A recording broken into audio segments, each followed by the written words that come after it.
I'm very happy to be here and not at home in New York where I live, because I don't know if you heard, but New York City had an earthquake today, which, you know, would be terrifying if it wasn't already New York City. There's so much happening in New York all the time. It's fun to think about where everybody was during that earthquake, you know? There's a lot of crime in New York. Somebody was getting robbed during that earthquake. Somebody was in the middle of like, give me everything. Don't move! No. Some people were in their apartment. Apartment shakes. Buildings are so old and decrepit, they're like, I knew it was gonna collapse one day. I was just hoping I'd be at work when it did, but it's an odd thing, you know? Maybe somebody is visiting New York. They just got there, very excited. And you know that annoying type of oh Lord, okay. Not talking about you.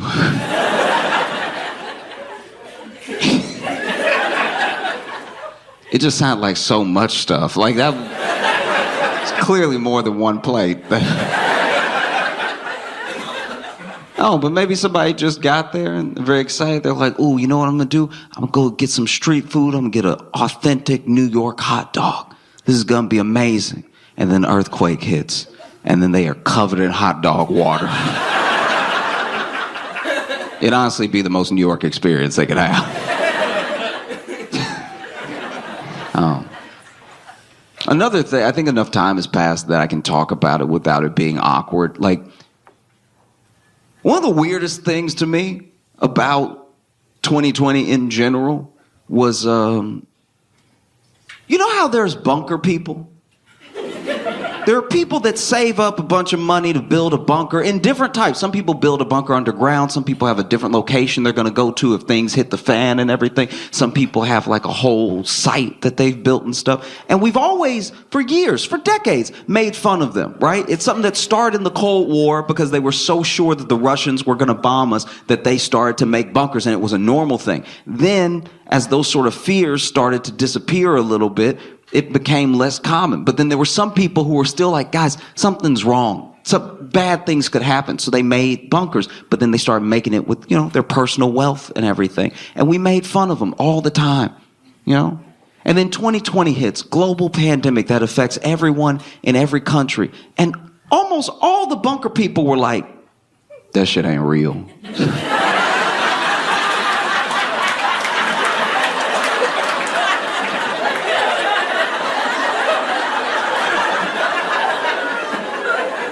But you built in case the whole world. Can I go in the bunker?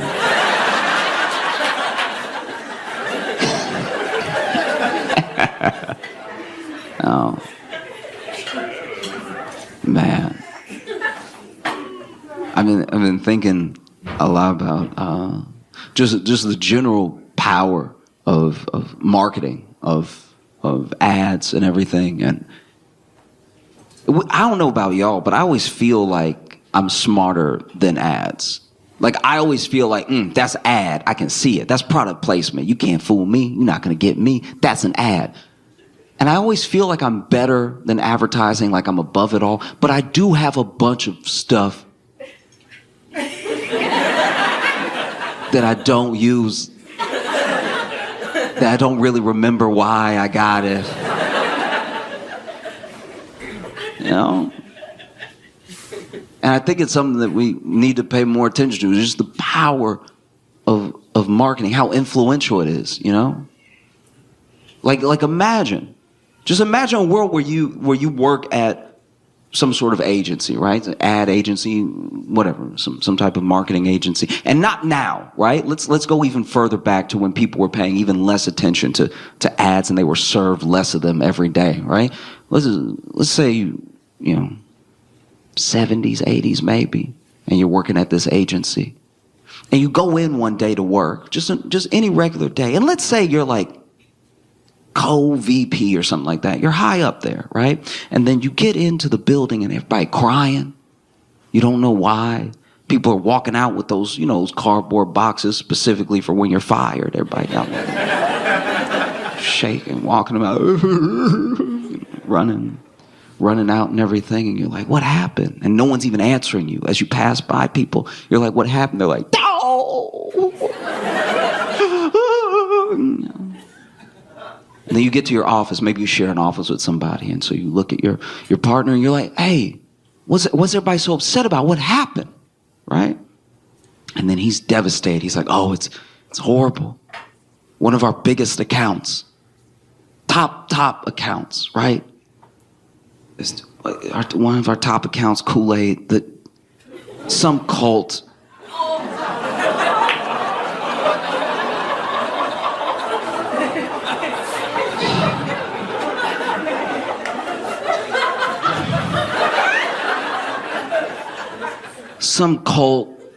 grabbed some Kool-Aid and they put a bunch of cyanide in it. They did like a mass thing. I don't know, the client is freaking out, People may never buy the product again. We don't know what to do. This could be the end for us, because if they close, we close, right? And then you, being the brilliant marketing agent that you are, you stand there in the moment that this is happening. The day that the news has reached your office and you're like, you know what? Screw it. Let's lean into it. They drank the Kool-Aid. It's just that good.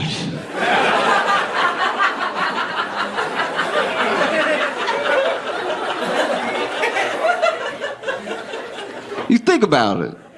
Any other product, any other time frame, that product would be done. You know what I mean? Like if a bunch of people killed themselves with Snickers, I don't know if we would all be like, you're not you when you're hungry. You know what I mean?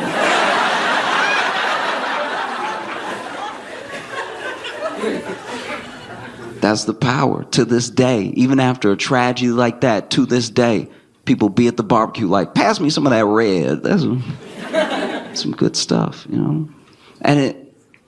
And the thing about it is that on its own, it's not bad, right? On its own, you're just trying to sell something. You're just trying to make a buck. And maybe it's something that people will like. In an ideal world, all the marketing leads the people to what they want anyway, right?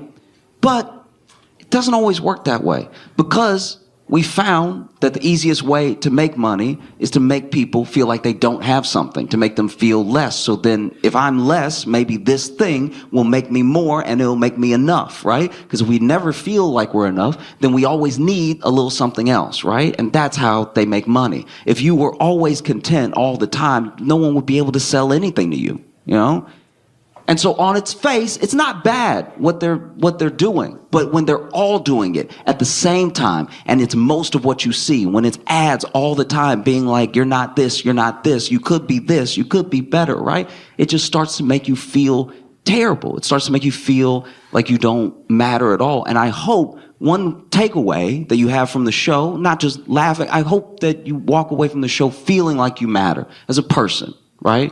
Because you do. It's very important that you feel like you matter, that you have influence, because you do, right? A world where you think you don't matter terrifies me, because it means that all of the little pieces, all the interactions that you're supposed to be having with other people are going to be missed out on because you think you don't matter, right? Like we all sometimes feel like a little cog, like a little bolt just in a big piece of machinery, right? Because the bigger picture is bigger than all of us. But you are so important. Even if you feel like you're that little bolt, you're very important. It's not the same without you. I hope you understand that. You're as important as every bolt on the door of a Boeing plane.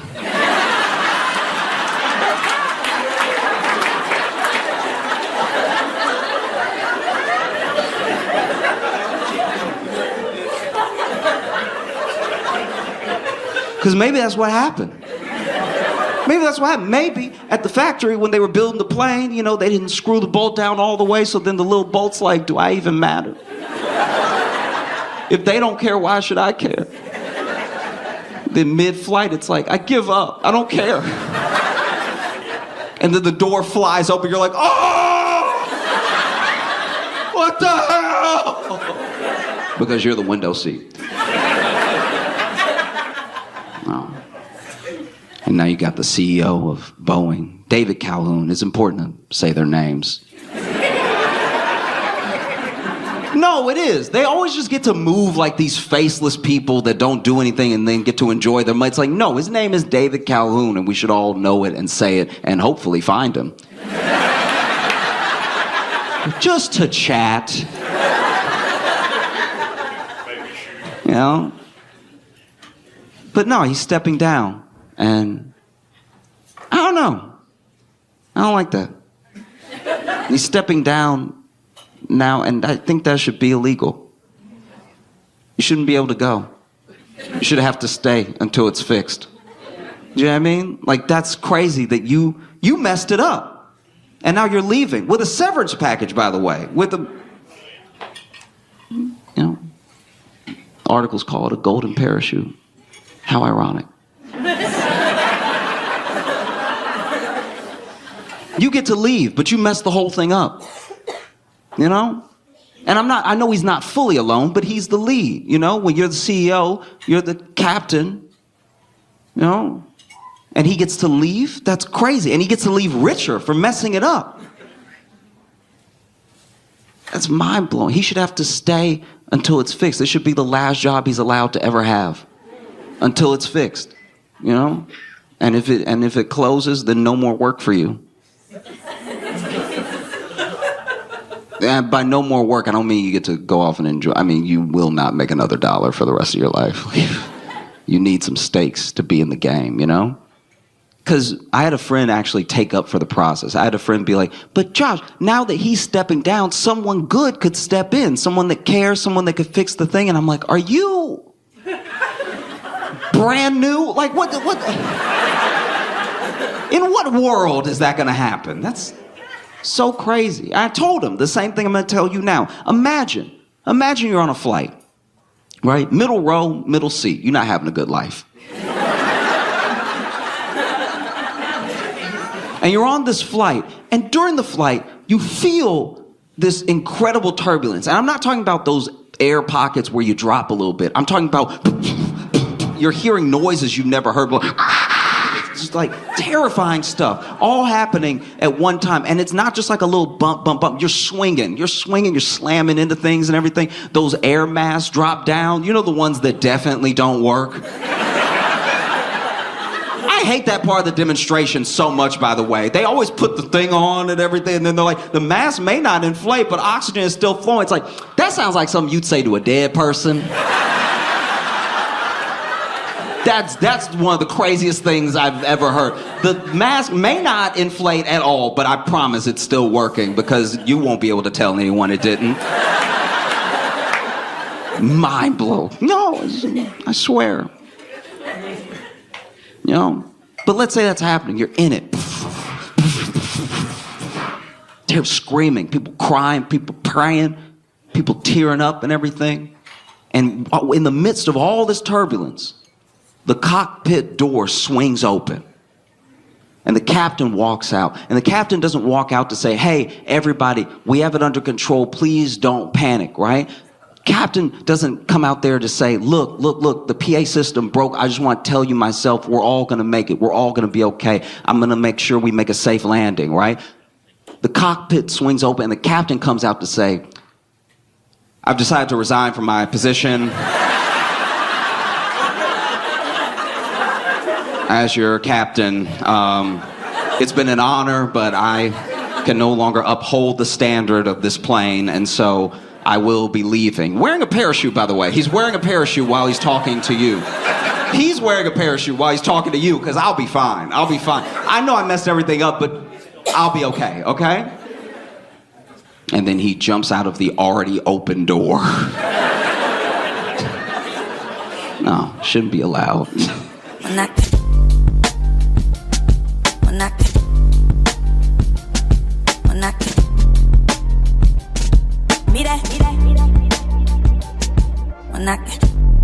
I'm trying to get my life together, so I've been watching a lot of Maury.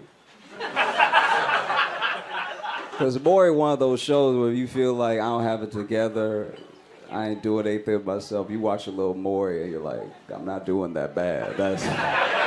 Actually, I'm doing pretty good now that I think about it. It's wild. I don't think Maury gets enough credit. I really don't. Maury is such an ally to the black community. He really is. In all the years he's been on the show, Maury has never fucked up a black name. Think about that shit. Over 20 years on the air, Don Twavius, says it like it's nothing. I'll mess up the name in my head. I'll be like, that's not even a word. That can't be a name. Maury will just sit there unfazed.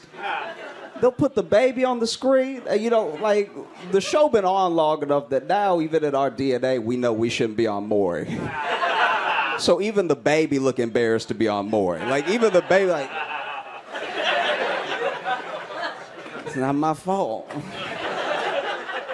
And I'll see the screen below the name, and I'll be like, is that a 2 in that nigga's name? And then Maury, without even missing a beat, will like, when it comes to the case of 6-month-old Twain, I'm like, wow! He said it with his full chest. No ums, no uhs. Wow. That's incredible. I don't know if y'all heard, but Elon and Zuckerberg want to fight. Yeah. That's gonna be the most unathletic fight of all time. That you can rest assured, no knuckles, just slaps. That whole fight. That seemed, the two of them fights seem like the type of fight where somebody gonna scream. You know what I mean? Like you hear the skull.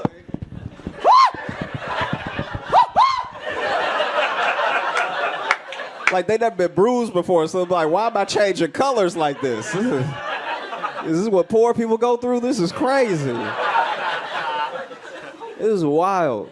I don't know. I want to see them fight, but like, I don't want to see them box or wrestle. They should only be able to fight if they use weapons.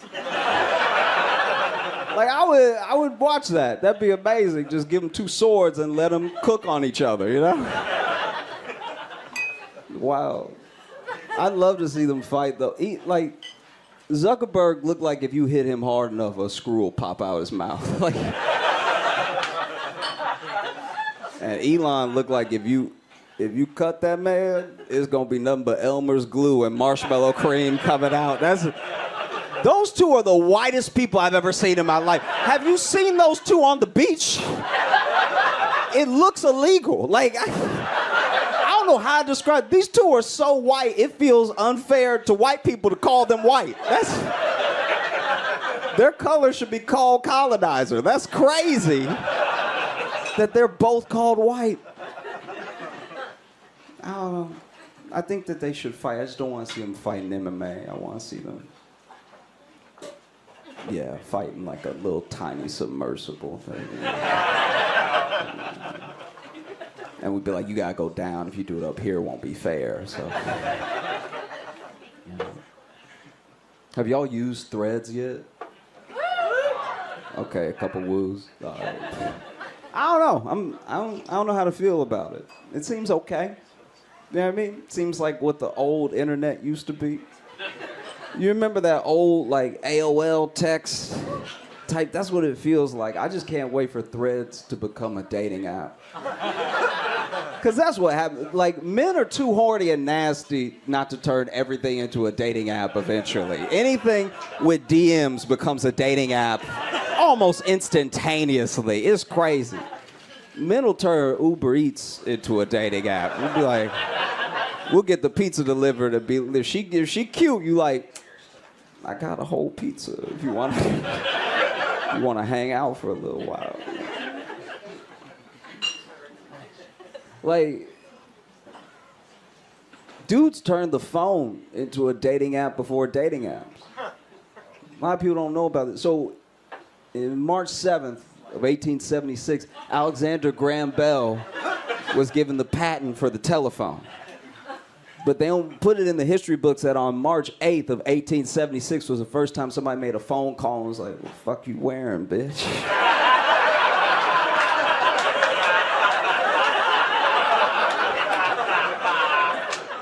What color are those pantaloons? Oh, they're beige? Oh, you little trollop.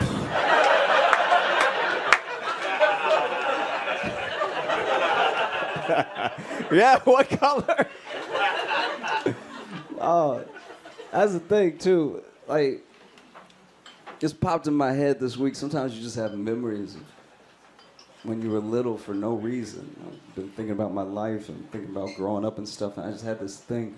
From when I was a little kid, I went to the grocery store with my grandma, and this was not a good grocery store. We didn't have it like that, so it was a discount grocery store, and it was pretty bad. Like, it was one of the ones where you go in and the meat is $3, but then when you ask what type of meat it is, the butcher be like, why are you asking all these questions, dog? Like, just take it or don't take it. And I don't know how to describe it, but there's a weird thing that when you're in a bad situation, but you're used to it, just feels normal, you know?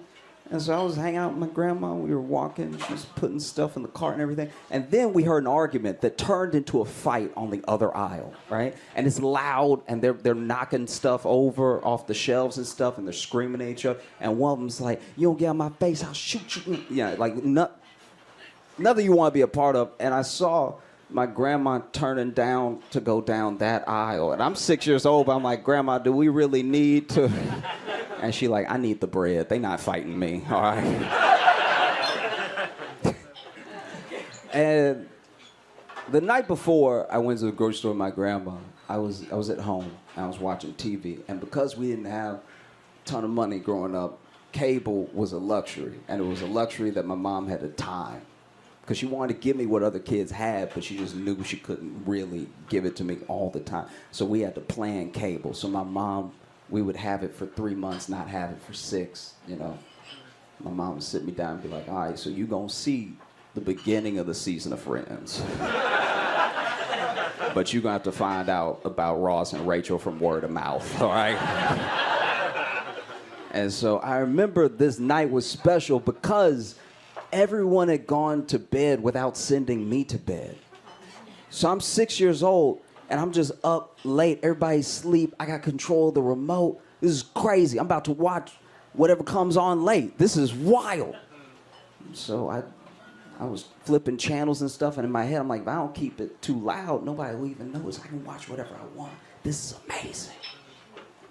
And when you're little, you're just excited for it to be late because you just never experienced late before. Like I was just running around like 2 a.m., 2 a.m., 2 a.m., 2 a.m., 2 a.m., right? So I remember I was flipping channels and I landed on Night of the Living Dead. And I watched Night of the Living Dead at 6 years old, which is far too young for me because I don't even know about real life yet. So I don't know if this stuff can happen or not. Side note, I found out years later, back in the day when they were making horror movies, like the early horror movies, their prosthetics weren't that good. So if you got hired to be a zombie, you were just ugly. Like, that's... There's a little history tidbit for you. Anyway, I'm watching it, and it's terrifying. This is crazy. I was like, this is a bad idea. I can see why they sent me to bed. Nothing good happens at 3 a.m. This is crazy. And so I went to bed, and then, you know, next day, wake up, go with my grandma to the grocery store, and as she's about to turn the aisle, we hear like a scream and a big, loud thud, and then silence. And I was like, Grandma, are you sure that we want to turn this corner? Because he said I'm going to shoot anybody in my face, and if we turn the corner, we're going to be in his face. What if he misses the person he aiming at, you know? She's like, boy, come on. And so then what we would find out later, what was actually happening, was there was a fight between two dudes in wheelchairs. That's why it was such a ruckus and everything was getting knocked over, because they get knocked over, but they got to roll back up. Punch.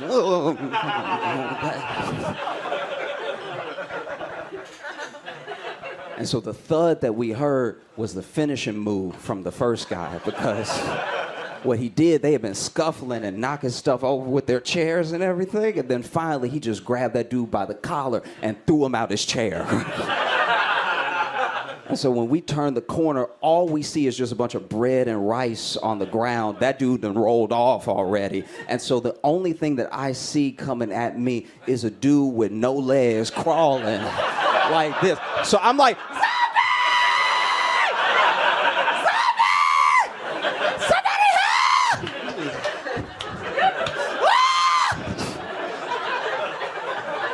my grandma would grab me and pull me to the other aisle. She was like, boy, what is wrong with you? That is an amputee. You need to have some damn compassion. And I told her, I was like, Grandma, I don't know what an amputee is, but that nigga is a zombie, all right?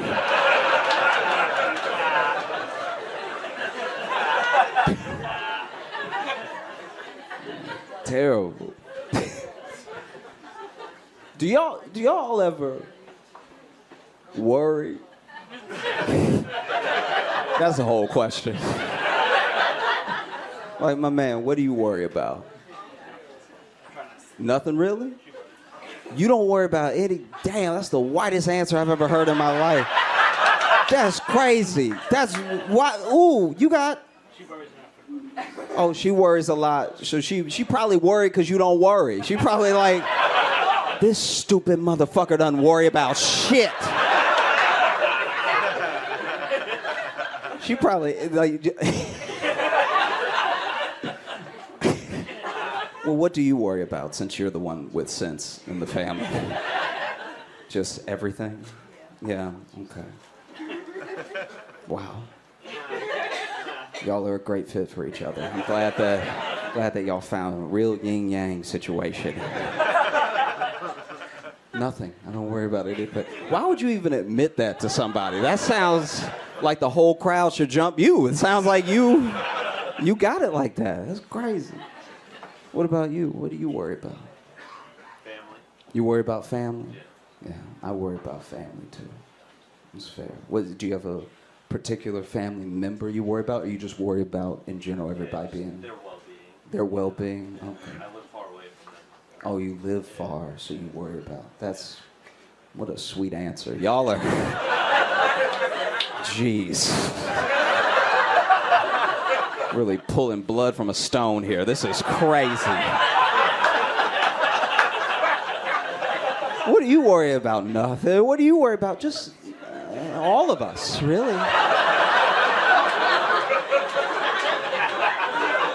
Just that they'll wake up happy and healthy. I worry, I'm just like you though. I worry about family. I worry about my cousin because he an idiot. He is. My cousin is wild. So my cousin joined a cult, right? I know, which is a big deal for that cult because they don't get a lot of us. You know what I mean? Like they were so excited to have a black friend. That was crazy. They were like,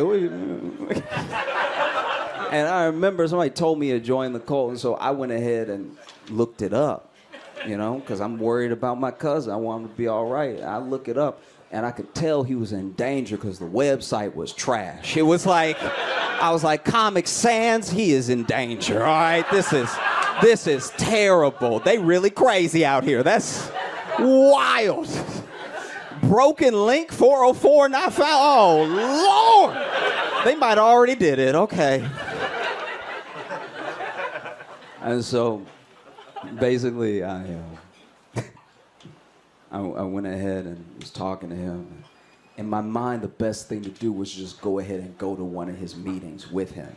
Because the thing that cults do is that they create a shared language and a shared experience that no one outside the cult can actually understand or participate in unless they're in it. So then when you tell your friends and family about it, they look at you skeptical. They just don't understand because they weren't there, right? But if they come there with you, like if I show up with him and hear the dude preaching and just turn to him like, nigga, like, that might break it. And so I went there, and it was this weird house and everything. And I sat down, and including me in the room, the whole cult congregation was 4 people. And I was like, this is not a cult at all. Y'all just 2 idiots doing a guy favors. This is not, your cult can't even move a pool table. What are you doing? You done wasted my whole Saturday. You just call me when you in some real danger. All right, y'all were great. Thank you so much. Give it up for Josh Johnson!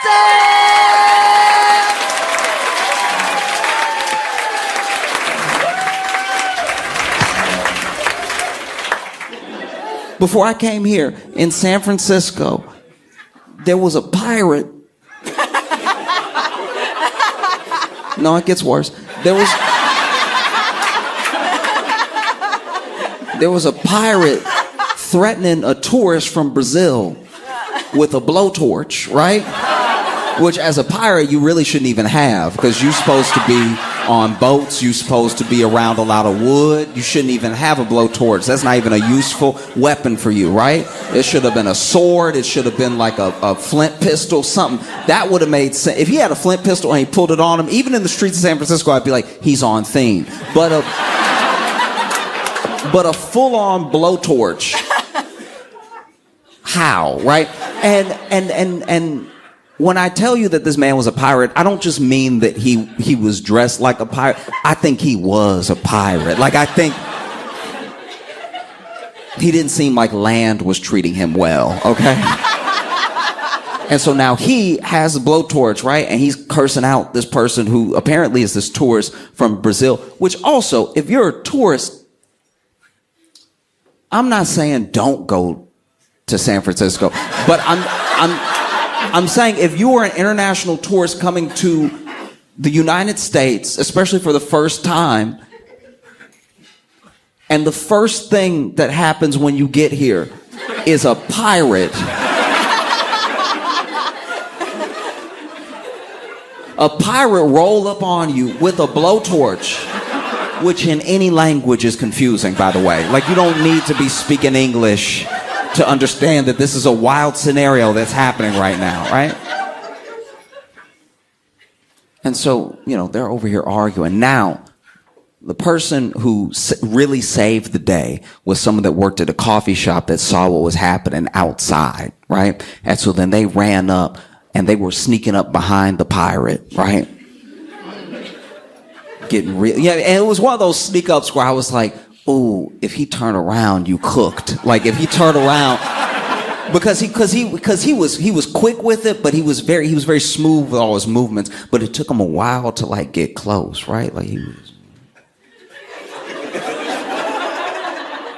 You know what it looked like to me? Okay, like when you go to the zoo and something went wrong, and so then one of the zookeepers is like trying to get them back in the cage.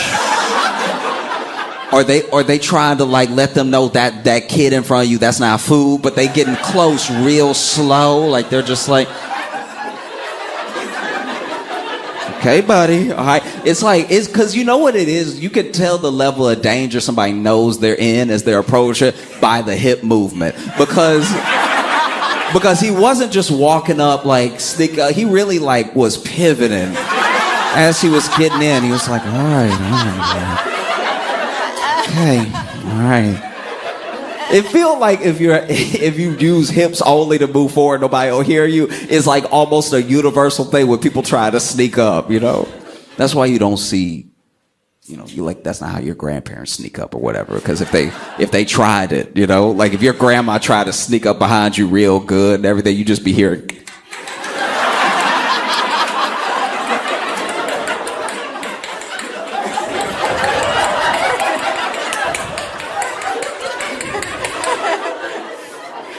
So she's like, I'm gonna have to lean, right? But anyway, this dude is like sneaking up behind him, getting real close, and in an instant, snatches the blowtorch and runs off, right? So now we've sort of neutralized the main threat. But the pirate was like, you think I need that blowtorch? I'm a pirate in San Francisco. On the streets in 2024, I don't need weapons. My presence alone is a threat. And so then somebody's filming the whole thing, which normally I'm like, why do people do this? Why do people film instead of help? You know what I mean? Like, why do people just from afar and then they're filming and this is another person who could have been helping that because that guy's sneaking up by himself. He's just, you know what I mean? But then as someone who watches all the videos, I do get it. Like I do. You want to criticize it, but if it wasn't for this guy filming, I wouldn't know this was happening. This didn't make the news. It's just regular San Francisco 5 p.m., right? So then, you know, sneaking up, snatches the blowtorch, runs off, right? Now, as he's running off, now this was almost cinematic. You couldn't have planned this better. Because as the coffee shop worker who was running off with the blowtorch passes the camera, like right as his head past the camera, you see that the pirate had already started punching, right? So it was just boom like that, right? Now this guy tries to roll with it, and he had good form, especially for a tourist that is being approached by a pirate. I would have just been hit. I would have just been like I don't think I would have moved. Like this dude really rolled with the punch. Now this is when the two nudists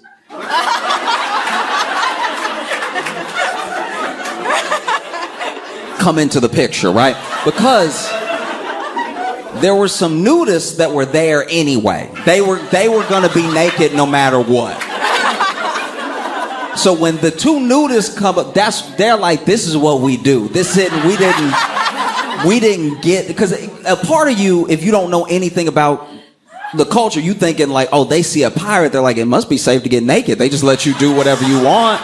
So they were naked anyway, right? So then one of the nudists sees what just happened, sees that this tourist has been assaulted by this pirate. So then he run up and come in with his, it was really beautiful sequence, because basically the pirate was like, bow, right? And then the nudist comes up and it's like, bow. And then when the nudist swings, okay, so the nudist hit so hard that he did lose his footing, right? So then him and the pirate both fall. And now this is the first point in time where the pirate looks like somebody in this scenario is more uncomfortable than me, right? Like because you see, okay, so the pirate punches that dude and he's clearly like having his own journey, right? But what snaps him back to reality in a moment's time is not only being hit by the nudist, but when they both fall, you can see the pirate. Okay, so the pirate his back is to the camera and you can't really hear him, but you can hear this little like, and then him and the nudist are getting up. Now, if you think, I try to put myself in the mindset of everybody involved in the video, right? Because there's a lot going on, you know? We already got this hero who snatched the blowtorch. Now, this person, we don't know how long they've lived in San Francisco. We don't know how long they worked at the coffee shop. We don't know how long they've known this pirate, right? But the way they sprung into action, you could tell it was like, I have to do something, right? They took it upon themselves. Now, as the tourist, I've already mentioned, you being accosted by this pirate, that's weird enough to make a person freeze, right? But for a second, I want all of us to put ourselves in the mind of the pirate, all right? Because the pirate, we don't know exactly what was going through this individual's mind, but we know it was something to do with maybe this tourist, maybe he thinks this tourist stole some of his booty, maybe he thinks maybe the tourist is standing on the X that he's trying to dig right now. We don't know what's going through his mind, okay? All we know is that he feels emboldened enough and passionate enough to start swinging. And as soon as he starts swinging, he gets a right cross from out of nowhere. He doesn't know anybody else is in this situation with him except this guy. And so then he gets his right cross, so he fall, and the person that hit him also fall. And then when he looks forward, he sees a naked man.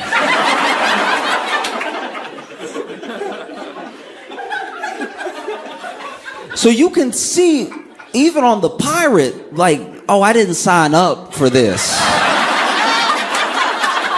This is too much. Wouldn't that be funny if the pirate was like, I'm a Christian, I don't really...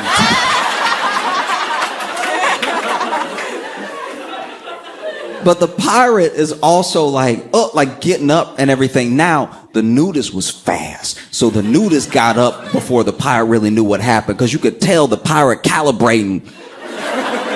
Like, when did he get naked? Was he always naked behind me? You could tell the pirate got other stuff on his mind. So he tried to get up, but he's also like, when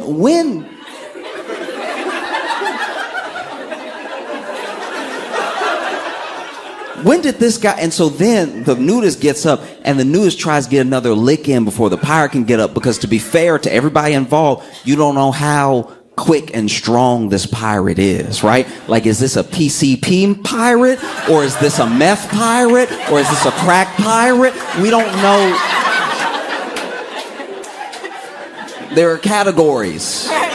And we don't know which one he falls into. You got your first lucky shot on him, and that didn't knock him out, so now you're in trouble, right? So the nudist gets up quick, and when the nudist... Okay, he goes to do this thing that you really only see happen in like bus fights, where the pirate's still on the ground, and he tries to do a little like wow, like he tries to do like an uppercut as he's getting up, and I think he misses. He either missed or it didn't faze the pirate at all. He probably got hit and was still like, where did this guy come from?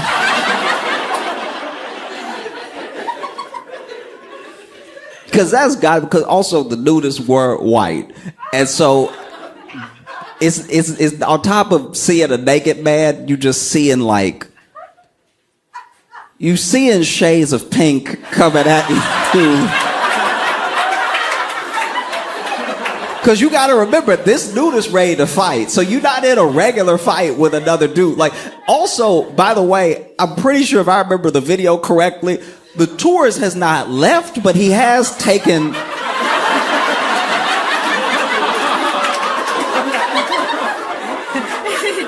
He's taking the position of an audience member. He's just like, yeah, it's crazy. Yeah.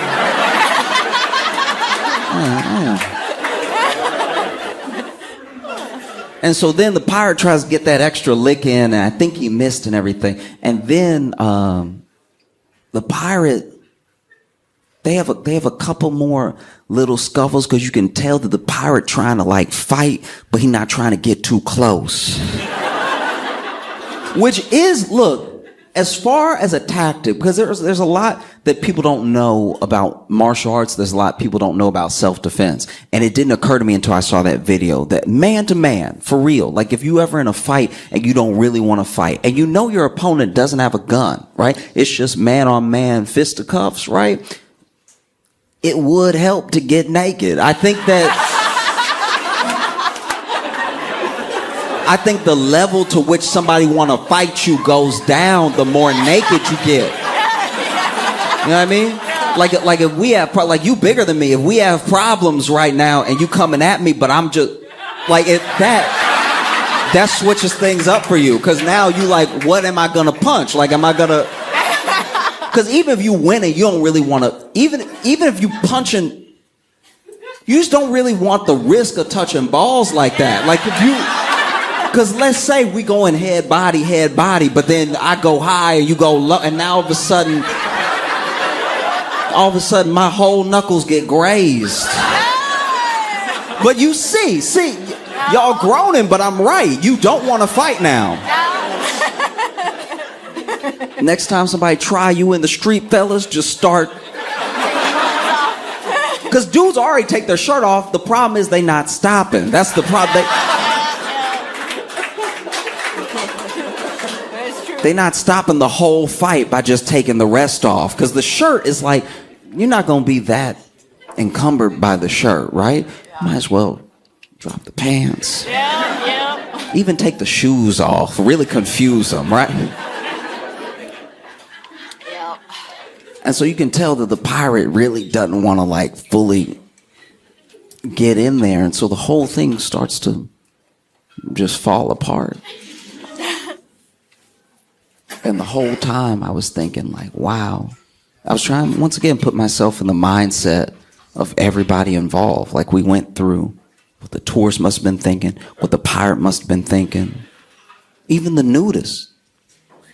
Nudist had to have something going on in his head to be like, I have to help. This guy has a blowtorch. And even though somebody just took it from him, he's clearly trying to attack this person. He just attacked this person. I need to do something, right? I should call somebody. But you don't have any pockets. I wonder if he reached for it too. Like, we need to get the police. I guess it's me then. Then he ran in like a Superman with his balls out, right? But what I really can't shake is what must have been going on in that second nudist mind. Because both nudists, they were together, by the way. I don't want you to think in the story there was one nudist and then another nudist. They knew each other, right? Maybe they were just walking, enjoying a day, sunning. And then they see all this yelling going on. What was that? What could be happening? And then they see this guy has a blowtorch to his side. They're like, oh, I hope he doesn't intend to use it. And then, they see this guy strike, and then, first nudist just jumps in, starts swinging. Doesn't really have his footing right, doesn't really have his hands ready, but he's trying. That second nudist must have been like, damn, I think they got it. Like, I think they good, you know what I mean? I do like how, I'm not saying they waited in a way that, I don't mean this person was being courageous for stepping in, but I do understand the self-preservation that takes place where you wait to jump in till that blowtorch is gone, because I'm naked. That blowtorch might burn that tourist, but it would change my life.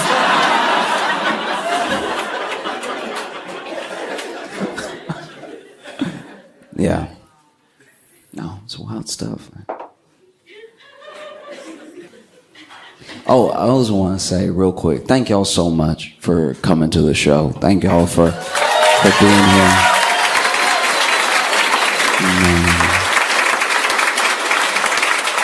Thank you for an amazing weekend and everything. I don't know,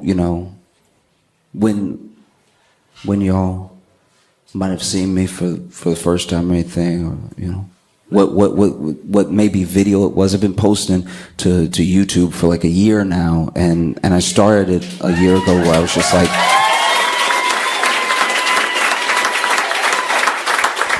just sharing like my thoughts on things, sharing my jokes, feelings on stuff, and I appreciate it because it really, I don't know, that was the thing that really turned everything around, and I got to, in some ways, like meet you, and now I'm getting to meet you for real, and I appreciate this opportunity because it's like, I don't know when you may have seen your first video, or if you even know who I am. You might be like, she brought me. Like,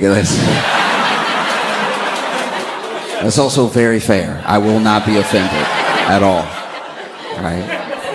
But I appreciate you, for real. I appreciate you taking a chance on me and coming here to have a good time and letting me talk to you and everything. I've done lots of shows that were not. I've done shows where they didn't know I was coming, right? I've done shows where they booked me to do the show, and then I show up, and they're like, "Oh, we also gonna play the Blackhawks game behind you." And I'm like, "Oh, does anybody want a show?" He's like, "No, it's a surprise." Don't surprise. So I've definitely done shows that were, on the rough side because people weren't there to hear what I was gonna say, and I get it. I do get it. That's why I don't take anything lightly, that I get to be here in front of you. And everything that I say, I'm not always going to be perfect, but I try to be thoughtful about what I'm saying, you know? And I think sometimes when you bring something up, because you do comedy, people think whatever you bring up, you're making light of to trash it, or that's why sometimes people get uncomfortable when you talk about anything and you're a comic. They're like, oh, this person's gonna be shitty, right? They're gonna be shitty about a thing that I care about. And just because I'm talking about something doesn't mean I'm belittling it, right? Like there's a lot of stuff that I take very seriously, but I still feel like I need to talk about because conversation is important, you know? And oh, thank you. I appreciate it. Thanks. We'll see. It's been a scary day, you know? It has. It's like, I hope you're not finding out from me.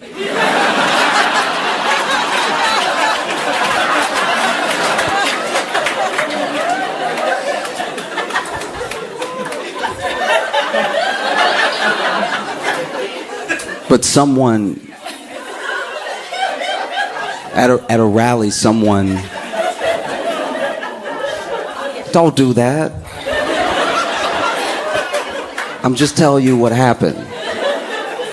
At a rally, someone shot at Trump while he was doing his rally, and I still don't know. There's so much we don't know, but some people say it was a bullet and some people say it was glass, but either way, he got a cut over his ear and the person that was behind him got shot and they died. Right? And they've apparently shot the suspected gunman and everything, and it's just it's one of the wildest days in a long time, because there are days that are like checkpoints throughout American history. Like we had a birth as a country, and then you can set the checkpoints wherever you want, but there are big ones. There are big ones like the country starts and then there's a civil war later, right? And the Civil War is a turning point for the country forever.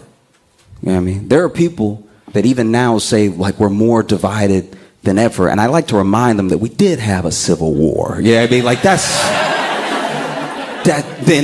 then you need to read a history book. Then ever. Ever? No, not ever. You know? So you have something like the turning point that happens due to a civil war, which even now, even to this day, hundreds of years, there are people that are hundreds of years removed from the people leading up to the civil war that were in their family, that they still have differing opinions on like the Civil War, why it happened, how it went down, what should have happened, right? And then you have Lincoln's assassination. That's another turning point for the country forever, right? Because once things are put on the table with time, they're never taken off. There's always something that could happen, you know? And then you fast forward more, and we've had turning points. We've had really scary days, and people can belittle it as much as they want or whatever, but we've had times where we're like, oh, are we a country anymore? And so you see those moments like that, right? And there are people who are even now, they're afraid, right? They're afraid that there's going to be another version of the Civil War, right? Because the people that hate people so much throughout this country for whatever political affiliation for whatever they say. This is the thing about being online as well. When you go around, I go everywhere. I try to go everywhere, and I'm trying to meet people everywhere. And when I meet these people, almost all the people, and some of them are having a bad day, some of them have had a past, whatever, but most people, pretty pleasant, right? It's easy to forget that online. Because online, people have the safety to be a troll, and there's also bots. So you could go through your life and bump into people all day and have nothing but beautiful experiences. But then you get online and you post a picture of yourself because you're happy about, maybe something that you bought and you look good in. And there's all the comments under it. Why are you wearing that skirt, bitch? It's like that is happening in real life, but that is not real life, right? The people that you meet in person are real life. The people that you meet every day, that's real life, right? So I'm not saying it's real life as in it doesn't matter. I'm specifically saying that like the grace that you give in person is that's our better nature. That's what we would hopefully have all the time. It's being online that makes people monsters to you before you meet them. You look at those pinpoints and there are people that are worried about us falling into the trap of another civil war, like so much hate, right? And I personally don't think that's going to happen. I'm not just hopeful. I actually don't think that's going to happen because if I'm being honest with everyone in here, we don't have the grit.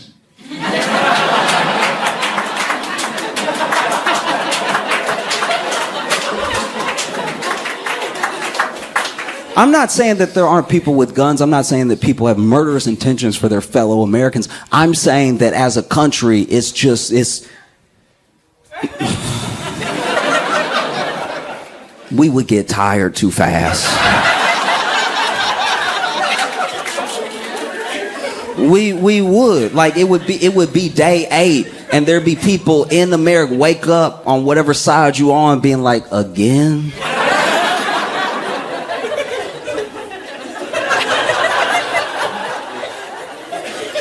No, I'm not saying that violence is impossible, and I pray it doesn't happen. I pray even more now that it doesn't happen than I did before, but I think that it's not going to split up the way that it did. You got to remember, the country was full of colonies, and travel was difficult. So when the country split and we had our full-on civil war, it was a different time truly, right? And now you have family that lives here, you have family that lives over there, you have family who's moving.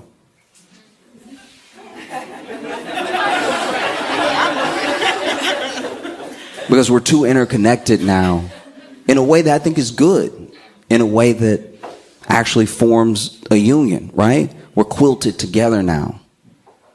So no matter how you split us up, whether it's north and south, east and west, eventually, whatever side of the war you're on, eventually someone would be like, I just want a good taco.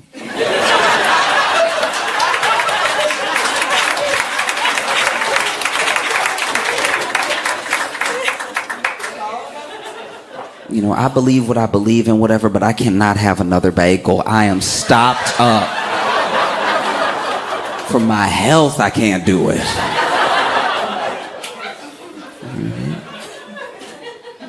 And we don't know anything yet. Like we really don't. Everyone's talking, right? It just happened. So everybody is talking, you know? It happened like 6 hours ago and everybody's talking, everybody's speculating. There's already the conspiracy theories, there's already like some vitriol started. There's already we don't know, and we can't act like we know just because we feel a lot, right?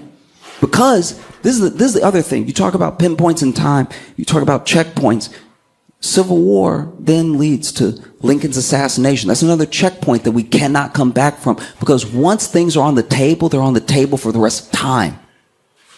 That's why you have to be careful what you say and what you do, you know? And so then you fast forward even more. It makes me think about the assassination attempt on Reagan.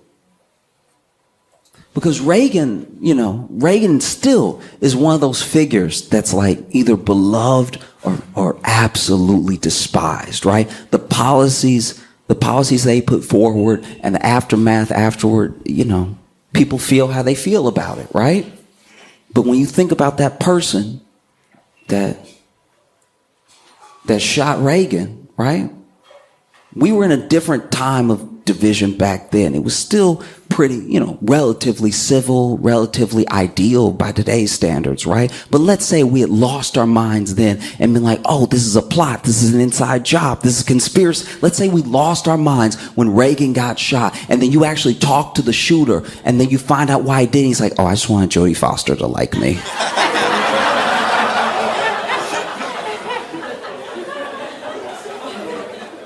Imagine that, though. Imagine if we had lost our minds. Imagine if we had some sort of civil war, some sort of backlash, some sort of retribution over here, all for somebody who's like, did Jodie Foster see it, or just trying to find out what Jodie doing? That's my thing. That's my sincere hope, right? I'm hopeful, and I hope you know that I pray for all of you. I pray for all of us, like I do. And even if you don't subscribe to it, whatever metaphysical subscription you hold, right?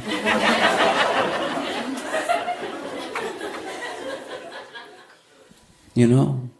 Because at the end of the day, we really are all Americans. I know it doesn't feel that way, but every one of us, just by the reaction that y'all had when I told you that somebody died, you know that we all still have our humanity. We don't want to see anything bad actually happen to anybody, because you don't know that person. You don't know anything about the person that died today, but you know that they were an American, and you know they were a human being, right? And so I think that what I've decided when it happened, and I can only speak for me, I'm not going to tell you what to do.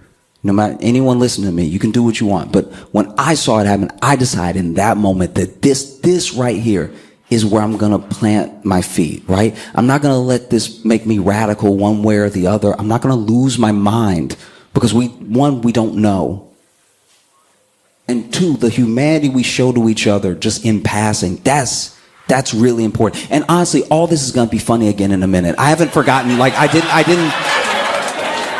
didn't forget. Like I wasn't like, let me get him with the yuck yucks, now lock the door. Like I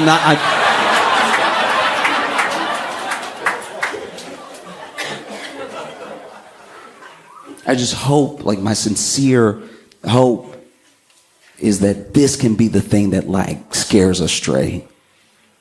You know what I mean? Like this can be the thing. It's like, oh, actually, you know what? I don't actually want any violence. I don't want anything bad to happen.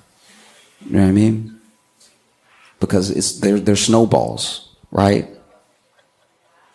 So I just, you know, I think about that, and I think about, if you're not familiar with the show Scared Straight,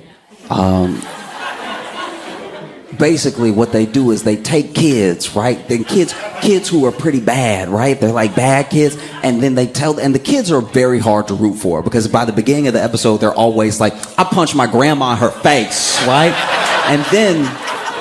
And then they take them to jail, and they spend a weekend at jail, because it really just takes a weekend. They spend a weekend at jail with the inmates, and then they try to do what they do at home with the inmates. Like, I punched my grandma in the face, and then one of the inmates is like, kiss me. And it's just,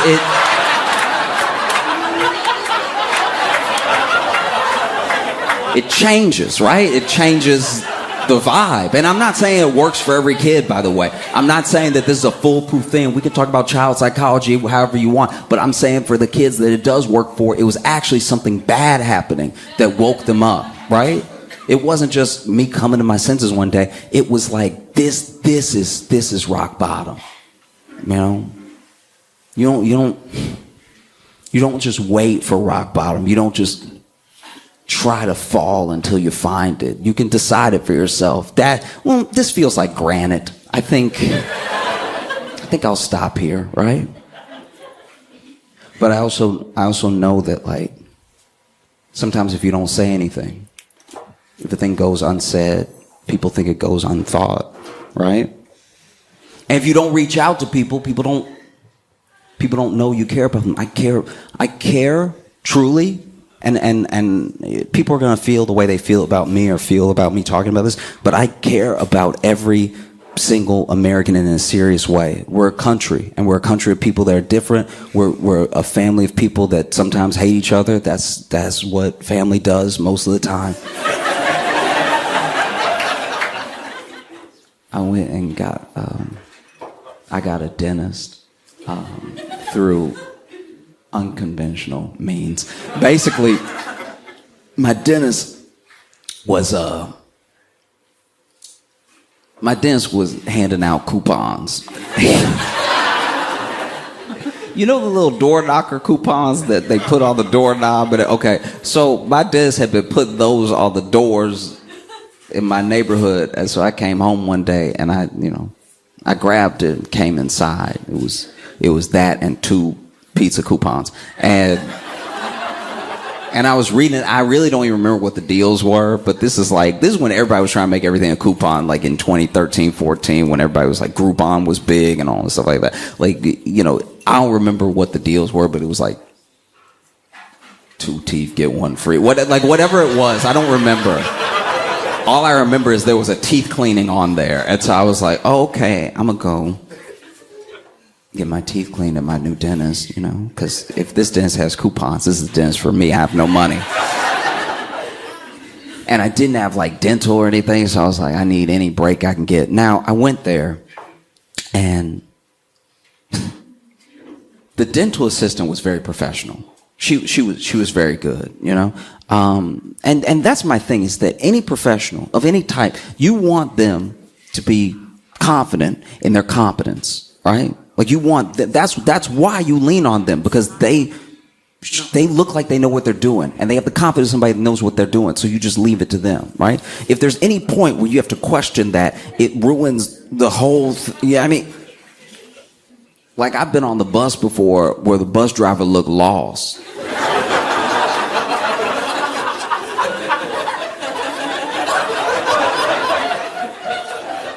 And I'm sitting, I'm like, why is he checking his phone? Like, but I'm in this dentist office. The dental assistant is amazing, and she's, you know, very quick, and she's asking me the questions. They even do the X-ray of my teeth, where they put the thing in their mouth. They're like, doo, doo, doo, doo. That's your teeth, right? Like, she did all that stuff. And then my dentist comes in, and my dentist, my new dentist, walks in. And he is very clearly missing a tooth.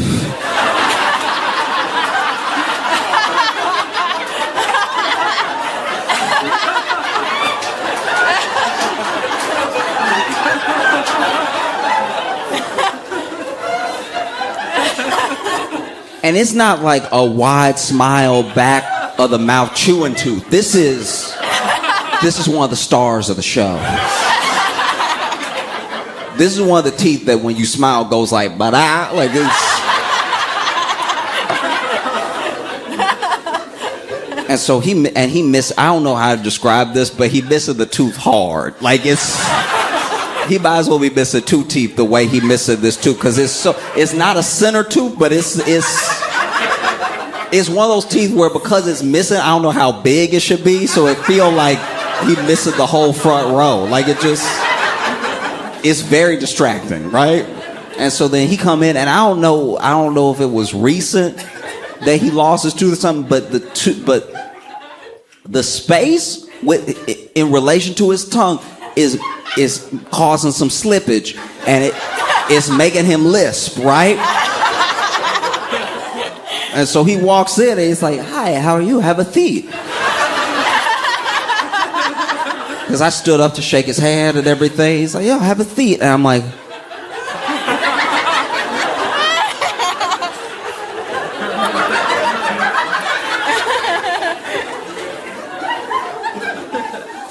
and then this dude is like, so he's sitting next to me, right? And he's talking, and he's asking me all the questions. And then it's all, how much do you floss?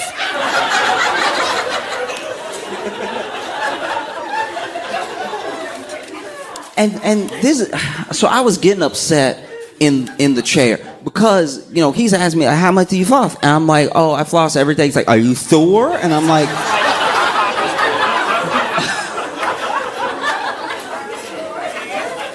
I got so upset. I didn't say this out loud. I said it in my head, but I was like, okay, but which one of us is missing? You know what I mean? Like, how dare you question what I'm doing over here when I'm working with a full set? You know what I mean? Like that. That's why. Are you sore? Like, I was like, that's unacceptable. Because he was getting snippy with it, which I didn't like. That's attitude, right? And so then I'm like, yeah, I'm sure. And then I don't like how he's going about it, because you know how the dentist, well, sometimes the dental assistant will do it, but sometimes the dentist specifically will go through with the floss again and go over the dental assistant's work, if they didn't feel like they did it right. And then he was grabbing all the tools, you know, like the little sharp, little poking, the tools of the devil, right? He was grabbing all of them, and he was in my mouth and everything. And I don't know how to describe this, but I don't like, he being rough with my mouth, you know what I mean? And he being rough in a way that's like, you know, like when you driving and somebody got a beat up car, so they driving reckless because they don't care. They don't care anymore what happens to their car, so they might as well bust up your car because their car's already doomed, right? And you'll see it'll be like a busted tail light and just no bumper at all, and they taking some real risks without turning lights on, right? They won't have that blinker on at all. They just be picking whatever lane they want because they're like, hit me, I dare you, right? Hit me. You might knock something back right. You'll be doing me a favor. Go ahead and hit me, okay? And so that's how he's being in my mouth, because he's really like going hard, and then he gets to the tooth on me that he missing, and he really give it a, and I'm like,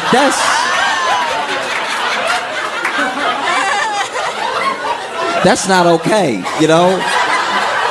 Just because it's over for you doesn't mean, like I still have a future, you know what I mean? Like, how dare you do that? And so then, you know, I don't know if it's because I'm young and I'm just like not really thinking, or because I'm awkward in a lot of social situations anyway, but finally I was just like, so what happened?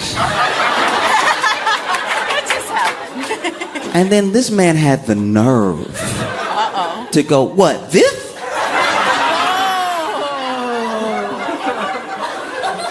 What else could I mean, sir? No, there's something on your lip. No. He's like, oh, this? I was like, yeah. And then he takes the tools out, you know, the little hose that they have in your mouth, and just sucking up all. Puts that to the side, puts the tools down, puts his hands on his knees, and goes.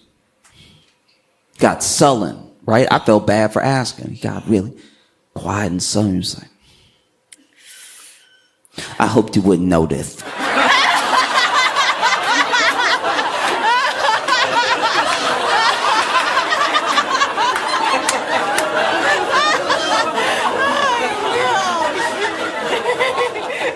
Sir, you came in here teeth first.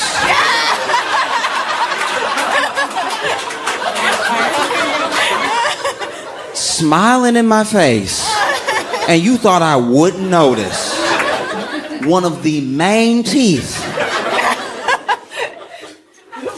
Rude. I can't stress this enough. Like, it was one of the teeth that if he committed a crime, that would be how they got him. Like, that's...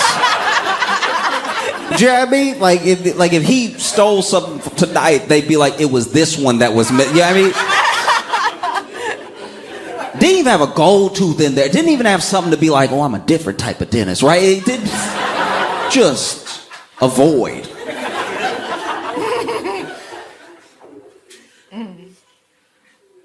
And it was big enough I could see through, like I could see his throat. Like it was... And he got sullen, and he was like, it's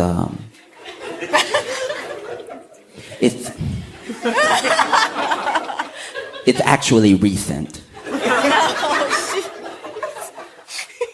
I was out with some friends. And this is my thing. Okay, like, I know he telling me the story because it wasn't even my business, so he didn't have to tell me anything. So I know he's doing me a favor by telling me the story, but I swear to you, this man hit every S possible in this story. He didn't avoid any of them. I was like, what are you doing right now? Bro, every single S? That's crazy. So he's like, so I was at Buffalo Wild Wings. I was out with some friends, and we were watching the sports on the little sports center they have with all the TVs and everything. There was one of my friends that I hadn't seen in a very long time from college. It was very serendipitous, and I was like, that...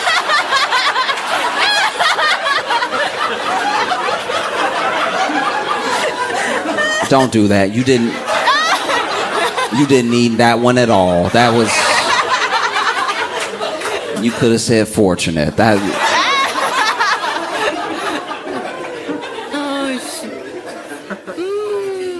And so then, you know, we're sitting there, and you know, I was having a good old time. I was sucking the sauce off my fingers and everything. And then there were some guys a few booths away that I would start jawing at one of my friends. I guess they knew him from his past or something. And so then they would start talking, you know, over at us. And so then, you know, we went over there, and you know, they were out here talking shit, and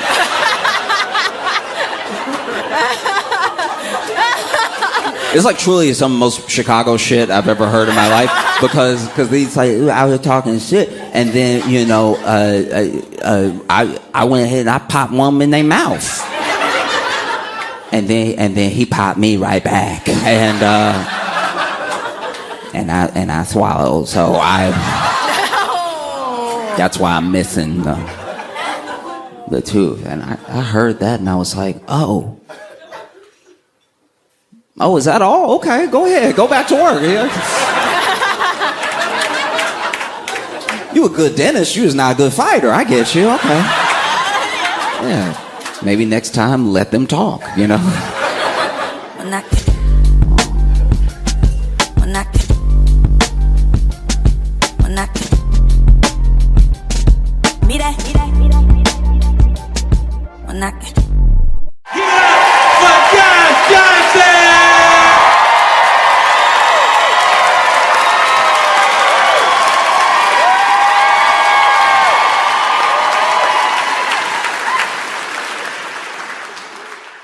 It's awesome to be here with you in Calgary. I appreciate y'all so much.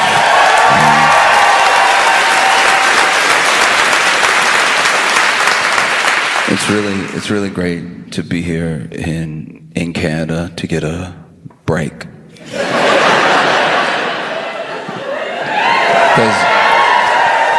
Because when you live in the U.S., you like live there. And it's like all the time. Like you there like every day. Like unless you travel, you there every day. It's all happening all the time. You have the notification on your phone. It's bad. It's every day you wake up, you're like, oh, again. No, it's rough. It's not the best time. It is not great right now. You know. And I'm impressed by you all, because you all keep up with your news and our news. Like, you know what's going on here, you know what's going on where we are and stuff. And yeah, I know that you're probably concerned because you read the news and it's close. But trust, we are more concerned because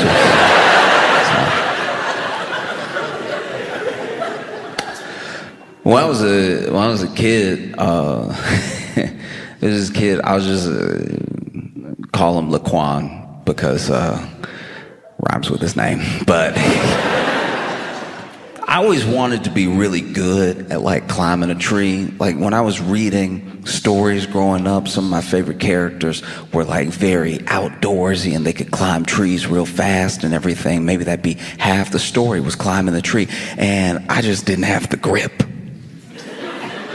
Out of fear of heights, I would just slide down.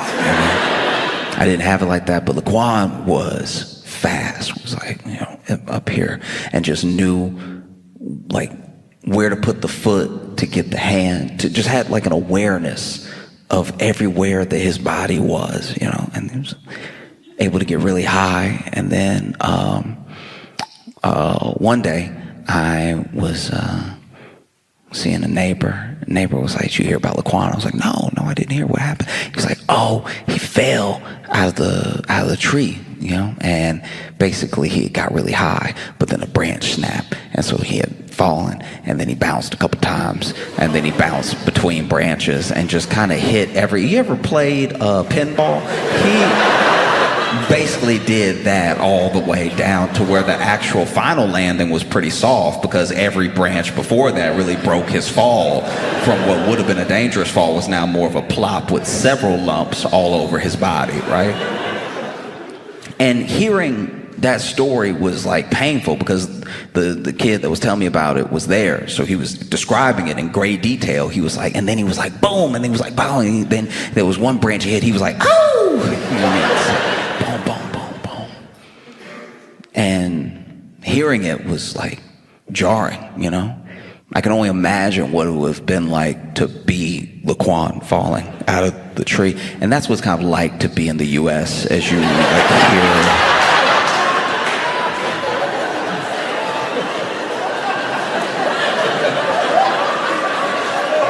Boom, boom, ow! Boom, boom, boom.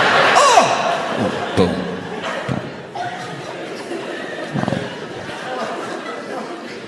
Because I try when I go to different places to read a little bit of their news. I have to admit to you that I am not like so internationally minded all the time that I'm reading everybody's news all the time. I'm mostly focused on the news where I'm at. But in preparation, coming to Canada, I've been coming to Canada off and on for the past 2 weeks, and I've been reading news of the places that I've been going to, and let me just say, truly, it has been so sweet.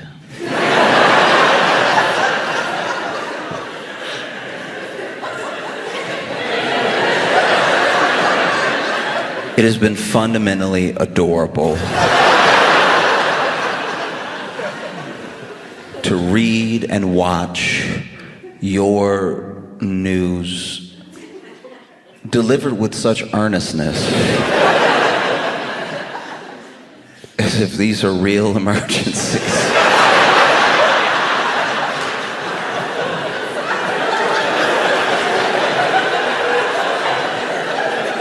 They're not, I guarantee they're not. To just...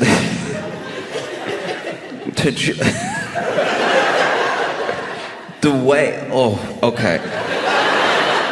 Even today, you know, I went to Montreal, I went to Ottawa, Calgary, and I was in Ottawa, and whew, just watching some local news, reading an article, and it was like, a man was pulled over speeding.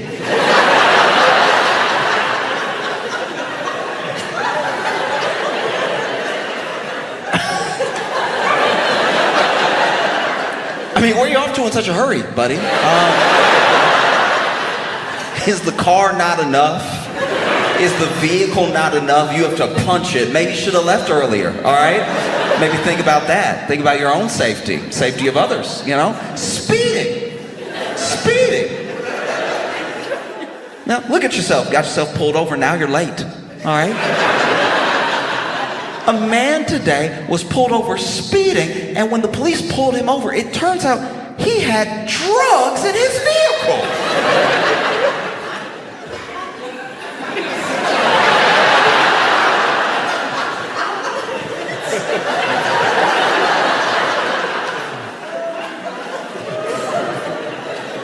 I just think about the parents, you know? I think about...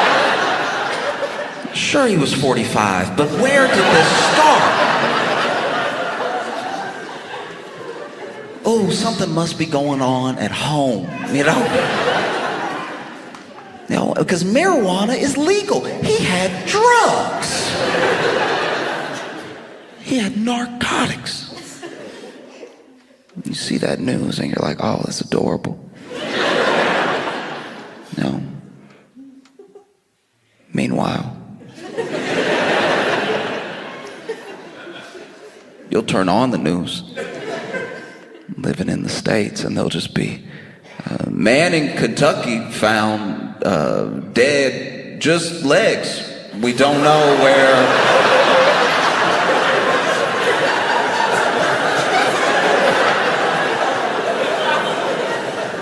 We have no idea what happened to the top half. It is just legs. We're assuming it's a man. These could be any legs, really. just sort of said man because of the size of the shoes, but while we're at it, let's just be on the lookout for anyone. If you see any top halves missing a bottom half, please call this hotline. You know, you see it. You see it all around, even here. You know, come here, turn on the news, maybe read some news, and you see people angry, distraught. They're Canadians in Calgary, furious, right? Interviewing them, and they're like, I can't believe that our city, I can't believe that the province would put a sign right here.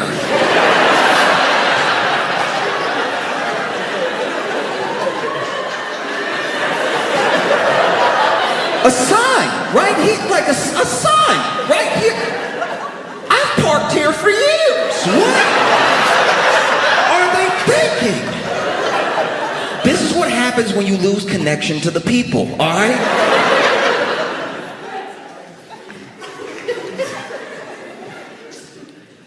Meanwhile, in the U.S.,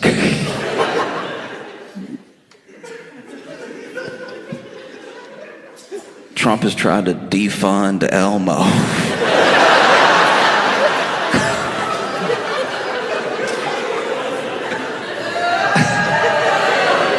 I didn't do it.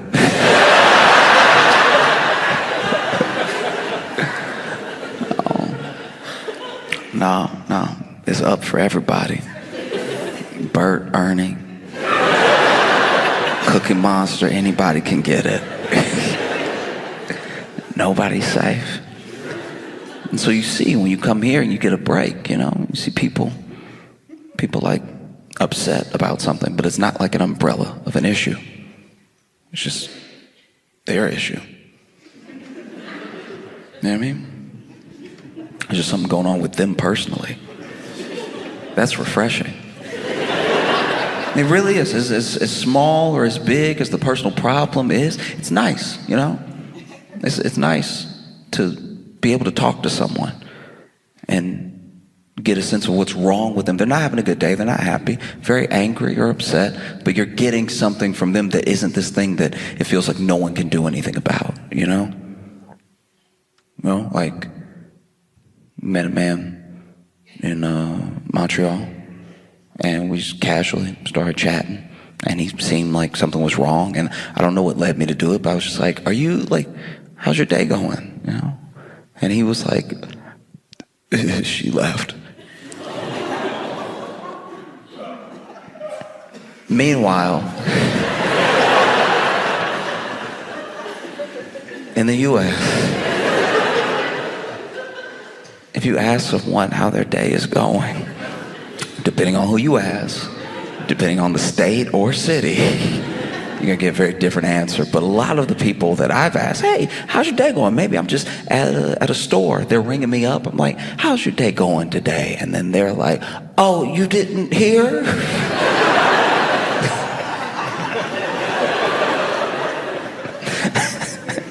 You didn't hear? He's outlawing reading. It's over.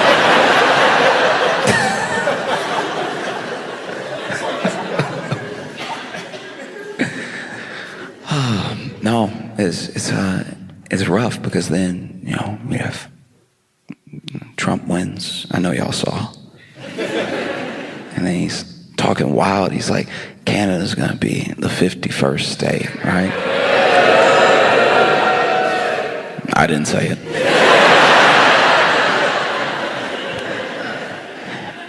I do think, though, that one of the reasons, even the dog, even the dog. Dogs don't even have an understanding of, like, geographical boundaries or borders, and even the dog.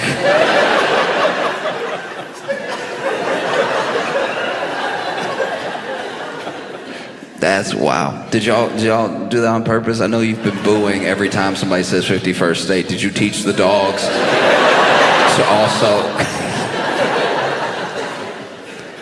I think one of the things that did happen with that is that he said it in a way that was so glib and was so dismissive of not just Canada's like autonomy, but also he didn't even try to woo you. And I think it's because it's a hard sell. You know what I mean? You're telling me you don't want to be part of the United States, you don't want to get shot for free?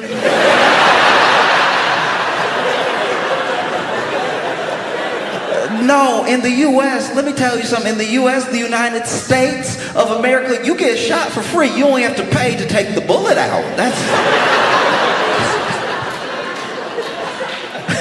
You don't want to have the health care you have now, but not... You don't want to... No. You don't want your 12-year-old to read at a 12-month-old level? Why? You know, I look around, I ask, why? You don't want to pay thousands and thousands and thousands of dollars to an insurance company that will act like they don't know you when you call to fulfill your claim? Come on. You know, you don't want to make the only food you can afford, food that you kind of don't even question what meat it is after a while. All right. To each their own.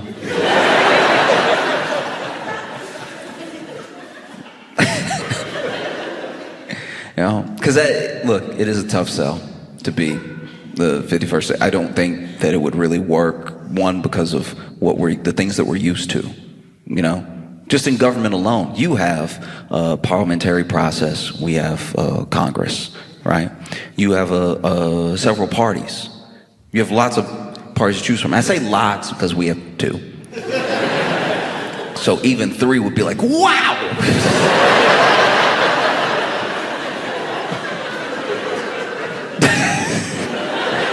You know, like more and more of the U.S. when you travel, it just feels like it just feels like as someone from the States, when I go to other places and I'm learning whether it's their culture, different processes of government or just customs or something, I always come off like I'm not used to anything. Like they took me on a date and I got to the table and I was like, salt and pepper.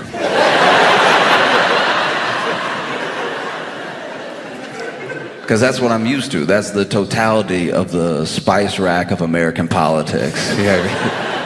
You get your salt and you get your pepper. Meanwhile, y'all have paprika. You know, I'm not saying it's perfect. You know, you have these like 5 parties, only 3 are probably ever gonna win, but you get these like choices, these different pushes, you know.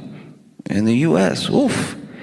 We got Republicans, we got Democrats, and we got like Jill Stein.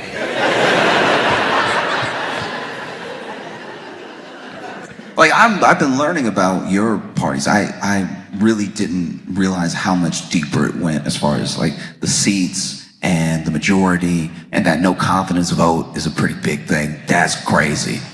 A no confidence vote. Okay. Look, because I found out about no confidence, and I was blown away. So basically, I know you live here. I'm not telling you what it is. I'm telling you how I found out what it was, right?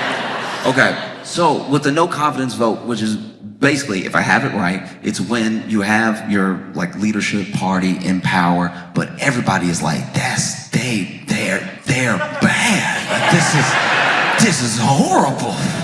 I don't even know if they know what they're doing. And then you talk to them in interviews and they're like, look, we don't know, but we gonna figure it out. And so then you have no confidence in them. So then, you know, they get pushed to a no confidence vote. They get that no confidence vote. Then, you know, you have to rejig the government. Basically have to be like, all right, y'all are not it. Let's get somebody who is it, right? And that as like someone from the States, that blows my mind. that you can just not have confidence.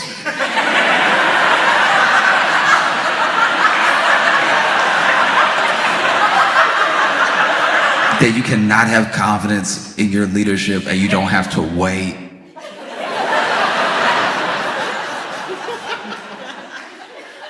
Because trust me, it's not just this election. There have been plenty of elections throughout my entire life where people voted, somebody won, and the confidence dwindled within about 6 weeks. And then we were like, oh, in 3 years and some change, you're gonna find out how we the people feel. I hope you're ready for that. No, I don't think you can get people who are a part of a system that has like a parliamentary process that has no confidence votes and then give them what we have in the US. I don't know if that would go well to be like, no, I know we voted for him, but that was a different time, and we didn't know that he was out of his mind. We didn't know that he was completely. When he was talking, when he was running, all the brains seemed like they were in the head. And so people were like, I like what he said. I think, yeah. And then he won, and then we realized that the brains were gone. And now we have no confidence, and we should do something about that presently, right? Before there's no food on the shelves. A lack of choice was how I knew I was broke. Yeah, I mean, when I was like out on my own for the first time, I had a choice between these two types of cereals I could afford. One was like a little corn pop thing. Whatever it was the only ingredient was high fructose corn syrup. And then there was this other cereal that was like, okay, I'm positive it was for people. I'm 100% positive it was for people, but it was built like dog food, okay? It just had a very pellety look to it. It had when you poured it, it had the brrr of like pellet.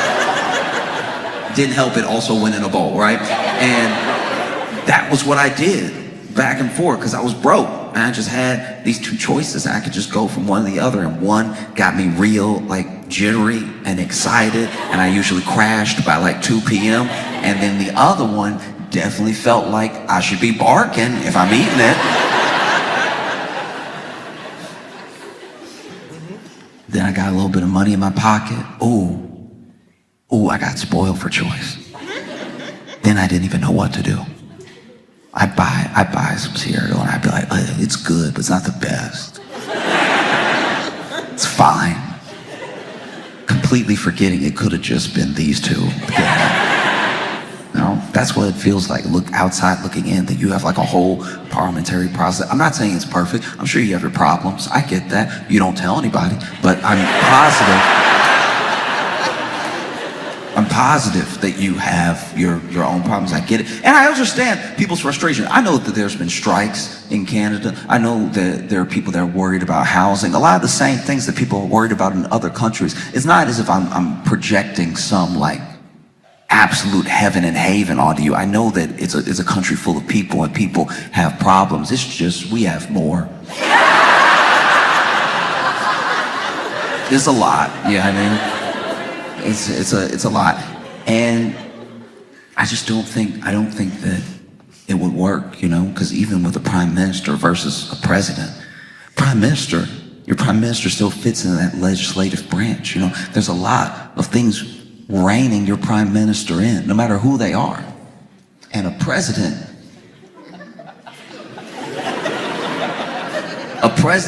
we're coming to realize by accident is a king. That's a king. We thought we left, and we really did. We were like, we don't want a king. Get out of here, Britain.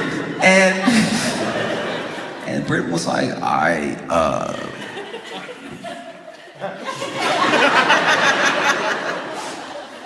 give it a couple hundred years. You'll want one of us. No, because we have this different branch, this executive branch where the president's power resides that is deciding to not really pay attention to or heed our legislative or judicial branch, because it's really the legislative branch that's supposed to decide if we defund Elmo. That's really their purview, but he was like, no, I'm the only one that gets to look like this.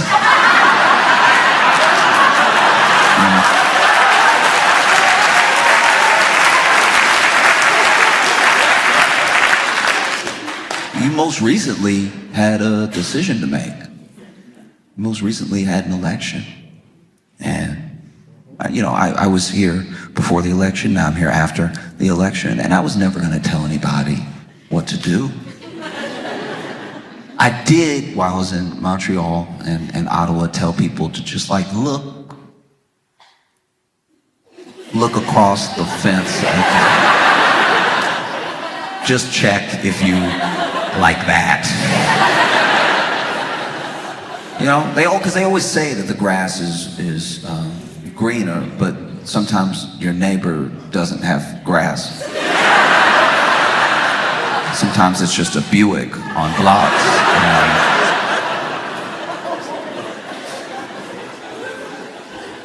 And that is tough. Because then our news would become your news. Because look, don't be wrong, like I said, I'm fully aware, and I also believe I'm open to the ideas that Canada has problems I'm not even aware of, right? Like there's a chance, I'm imagining, right? If you're in the right place at the right time for this bad thing to happen, if you go out into one of your beautiful parks and you where you're not supposed to be, you playing around, it's possible to get bit by a moose. Right?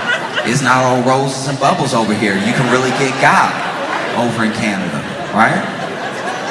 You could get bit by a moose if you put yourself in that situation. If you really stay in those neighborhoods, you know what I mean? If you're really trying to live that lifestyle, that's what comes with it. But trust me when I tell you, you're not ready for daily U.S. news. Sure, you could get bit by a moose here, but just the other day, a man used an alligator to rob a liquor store.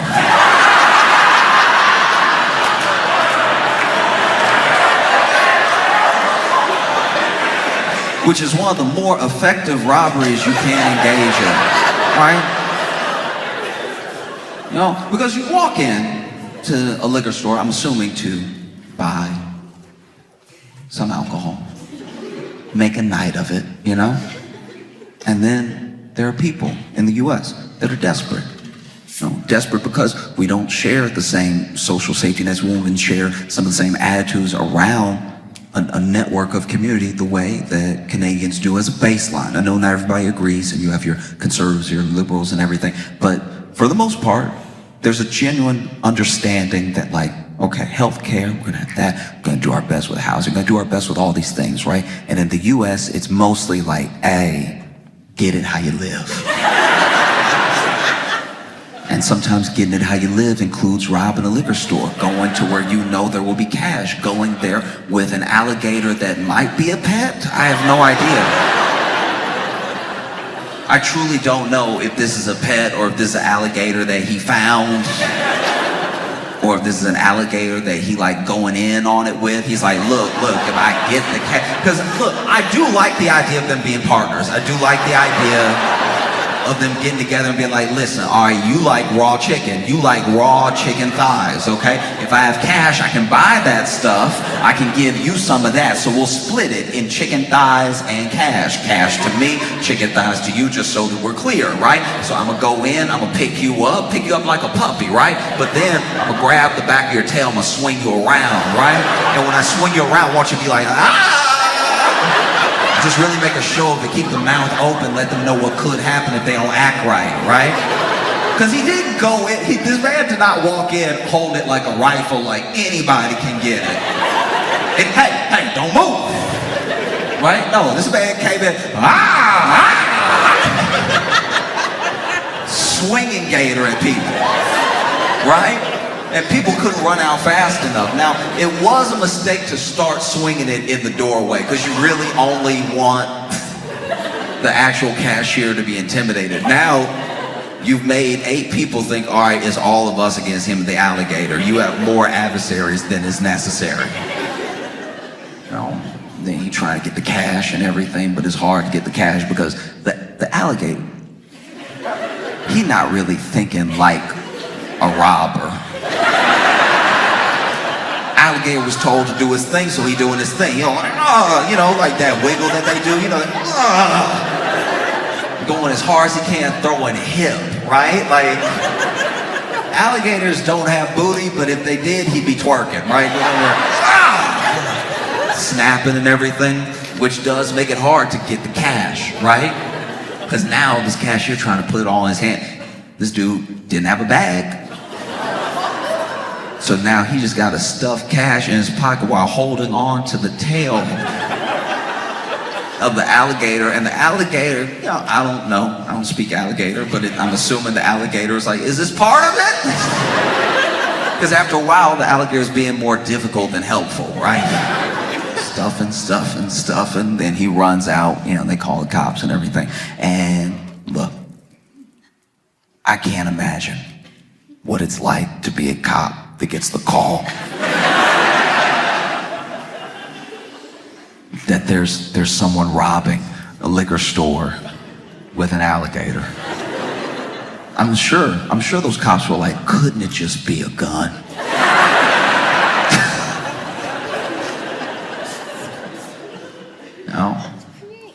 No, you're not ready for news like that. Because I'm sure, look, there's property crimes, there's violent crimes everywhere in the world. You have your crime.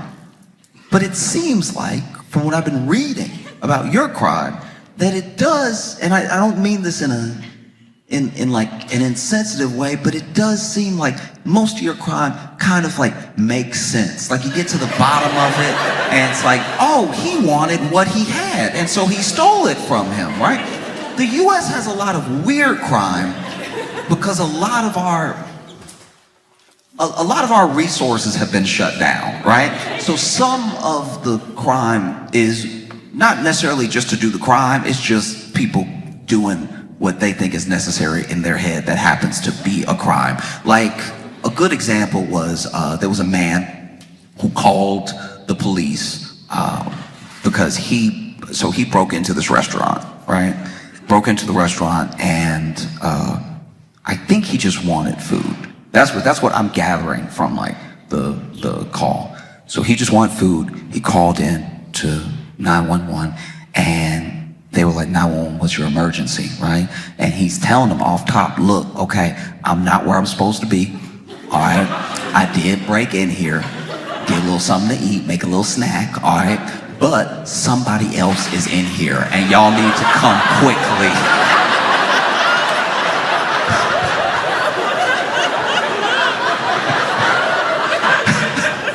Like, I'm all for a little burglary, but somebody in here being weird, like y'all need to come for real. Oh, I'm scared. Oh, please come arrest me. Because this is my thing as well, is that Canada would only become the 51st state by legislation or by force. It's not going to happen by legislation because even if the more conservative counterparts of your government really wanted it, the people have made clear that they don't want it, right? And so then there would be steps taken, there'd be no confidence, there'd be all these things to stop that thing from happening. And the one thing that I don't think people are counting on is even if there was an attempt to do it by force, people think that Canadians don't fight.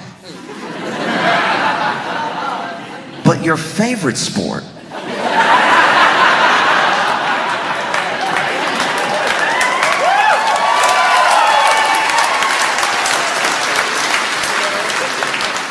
your favorite sport in the world, you have access to all the sports. You have access to all the sports. I understand it gets very cold here, but the one that you picked was the one where a fight could break out at any time. And not just like break out. Like sometimes there's a reason. Sometimes there's a clear, I don't really follow hockey because mainly I can't see it. I want to follow it so bad. Everybody seems like they're having a good time, but every time I've watched hockey, I've had to pretend that I know what's happening. You know what I mean? It's like being tone deaf watching like a singing show, like a singing competition, like watching X Factor tone deaf, and then you're just waiting for other people to cheer, so you're like, oh, they getting it. No. Yeah. Actually, no, you're right. They bad. No. Anytime I've watched hockey, I've just seen the people's heads move. I've tried to move my head where their head moves and tried to look at where I think they're looking at and everything. And then you hear the clicking and the clacking of the sticks and stuff. And sometimes it will click clack extra, so I'm like, oh, the puck must be over there, but it's not. It's not at all. It's actually over here. I don't know what they're doing over there. And then somebody will be rammed into a wall, a clear wall, so you can see. I've never seen, only in hockey and adult films have I seen somebody pressed up against glass like this. The way they... Wow. That, I remember the first time I saw it, I was like, ooh, y'all think he gonna come through? No, and then you have the fights. And the fights are very interesting to me.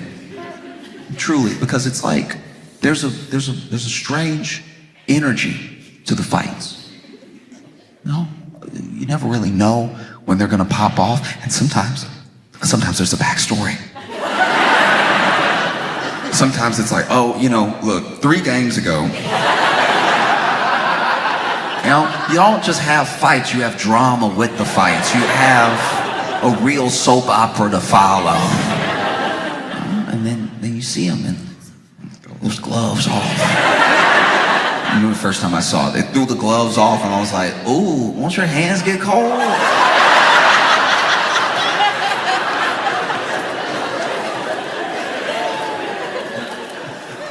And then they go swinging each other. And then what I really love is they grab the jersey for leverage.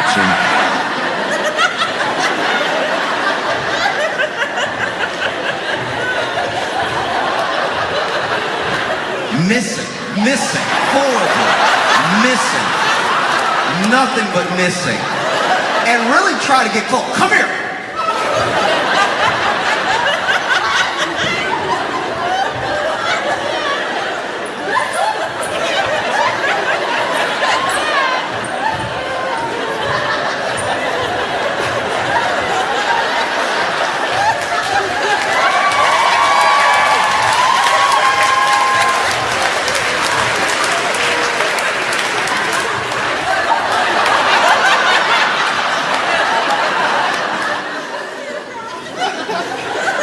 Missing.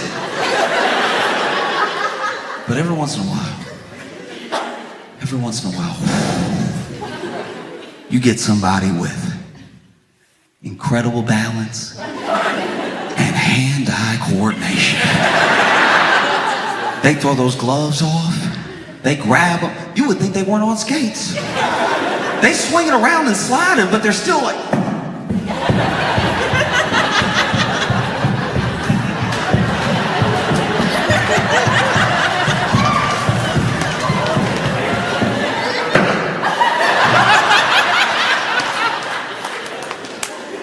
Incredible. Anytime, anybody can get it. Incredible stuff. People really believe that Canadians don't fight, that they don't have fight in them. We didn't know you had booze, But I knew because a while back, I saw a news story that took place in Canada, trying to be international. And I saw this news story about a man who was woken up in the night when 2 burglars broke into his home and were trying to figure out what they could take. They clearly hadn't done a good job casing his residence. So they're just looking for whatever, right? And then he wakes up, and let me first say this. If someone breaks into my home and is looking for what to steal, I don't know if I'm gonna confront them immediately. I think I might try to come up with a plan. You know, maybe I'll pretend I'm a ghost.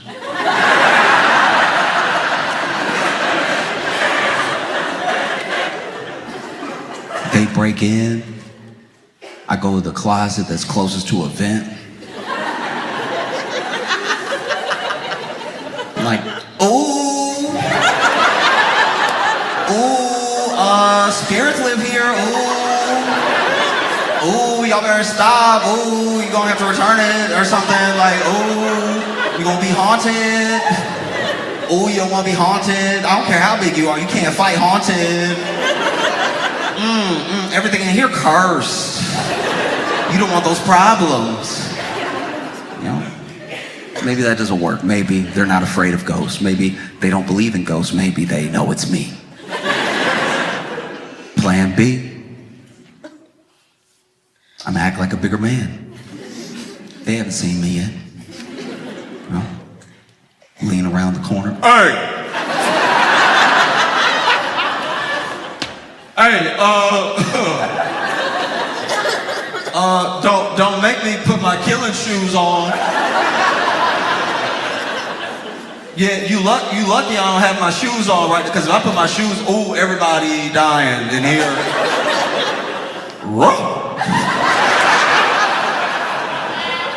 Because that's plan C. To act like my own dog. You know?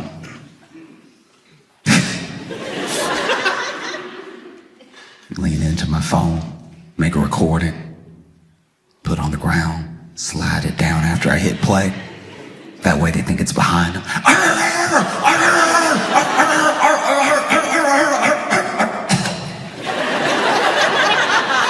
I'm probably gonna cough. Trying to bark makes me cough. And then, last resort, yeah, might have to fight them. You know, might have to just run up on them and do what men do. And I have to roll up on them real quick and start biting as hard as I can. Yeah, please believe you're gonna wish it was a dog when I get done, all right? I brushed and I flossed tonight, so get ready. No, but these dudes, they broke into this guy's home and they had ski masks on, and I don't know about you, but if somebody already got the ski mask on, it just makes me feel like they're a professional criminal. Do you know what I mean? Like, you got the ski mask on already, I'm like, uh-oh, this is real crime we're dealing with right now. And this dude doesn't hesitate at all. And all he got on is his shorts, by the way. He just, like, shorts, no shirt, anything, and he starts pushing them up against the wall, and he starts fighting both of them, and really swinging, and they're swinging at him, and he's taking some hits, but he's giving a lot. Just bow, bow, bow, bow. He's like fight juggling them. Because he'll hit one, and that one will fall, and then he gets to concentrate on this one for a second. Bow, bow, bow, and then this one gets up, he's like, you get some too, bow, right? And then their fight, he puts up a real fight to the point where at first they're ganging up on him. And then they're both like, look, I don't know how nice this apartment is. Maybe nothing in here is worth these lumps we're catching. And so then they try to leave. But he does keep punching them as they're trying to leave. He does just keep whooping ass as they're clearly turned around trying to exit now. He like trying to choke one from behind and kick the other one. And then they run out. They run out of his home. He successfully defended his castle. But then he does also leave. So then he left. I was like, uh-oh. And then you just see in the security camera in his garage, him drag one of them back in. And I was like,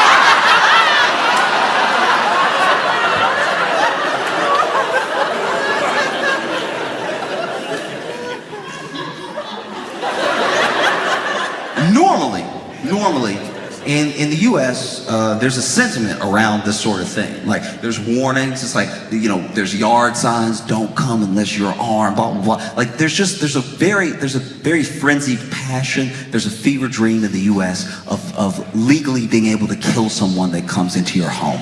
We like it a lot. There are some people that are like, please break in. I want to kill you, right? And that is almost always so that the person who wants to do the killing can use a gun. They want to shoot someone. They want to be able to shoot someone. And this man, this Canadian, he didn't have a gun. He desperately wanted to use these hands. He brought them back into I don't even know what crime this is now. Like, this was burglary, and it has turned to kidnapping, I think. I don't know if it can still be self-defense if you dragging him back in. And dragging him by the top of the ski mask, too, so he over here kicking, fighting, going backwards, right? And so then he brings that dude back in, punching, closes the door. This dude tried to get up against the door. He throws it back down and locks the door. And I was like,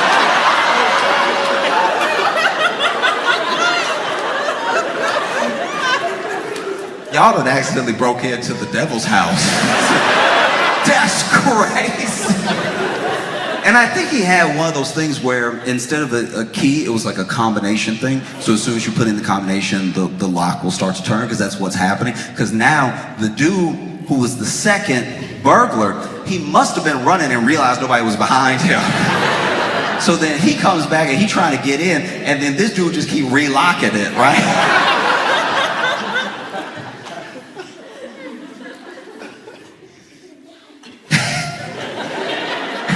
So then finally, this dude just manages to get the ski mask off the guy, so now he sees his face. Now his face is on the camera and everything. But then, I don't know how well this burglar could fight. It didn't seem like well at all.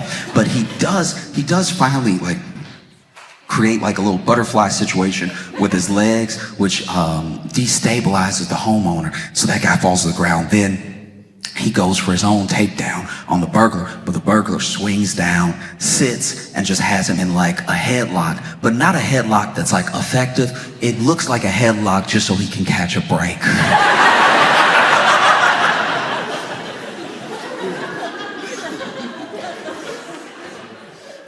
So when you see Trump talk about like a 51st state, I feel like